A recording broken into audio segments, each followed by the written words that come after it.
Facebook made quite a splash in the last few days with the announcement of the third generation of their Meta Ray-Ban smart glasses. It has two huge upgrades that puts it apart from the last gen. It has a full color display in one eye. People say it's plenty bright, and it's really impressive because you can't really see any light leaks or anything looking from the outside. Of course, this makes pretty much everything easier to use, especially when compared with last gen, where the only output was pretty much a speaker. And the second huge upgrade is that it comes with a Neuro wristband that detects the electrical signals on your wrists to understand what gestures and movements you are making. And again, this makes everything much easier to use compared to last gen, where the only inputs you had were the camera and the microphone. I think it's really interesting because I remember seeing a prototype of this wristband like a couple of years ago.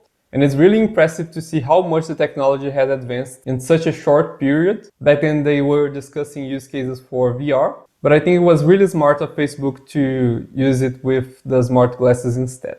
Especially because in VR we already have hand tracking, which is much harder to do with just one camera, like in the case of the smart glasses. Pretty much all of the tech YouTubers and also the people who developed the technology said the Neuro wristband makes things really intuitive to use and that they got used to the gestures almost instantly. And it also made it harder to go back to last gen because they kind of kept doing the gestures automatically because they were so used to it. It really seems remarkably reliable. And the fact that it works using the electrical signals on your wrist make it so that you don't actually have to raise your hands. You can pretty much just do the gestures however it feels more comfortable. And when we think about using smart glasses in public, we really don't want to stand out as much.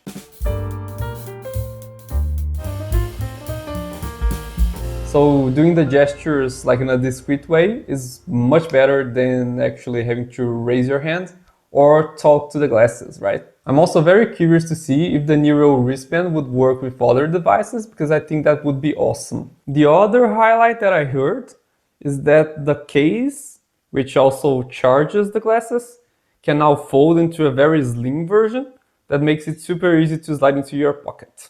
And I think that's a very nice addition as well.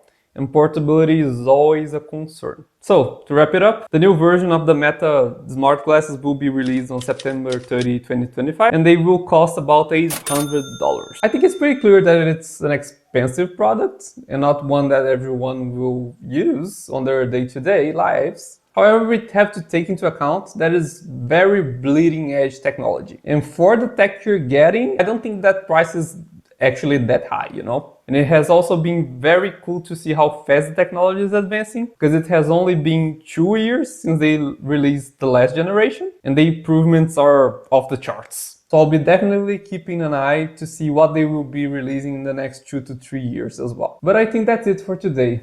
See you guys next time.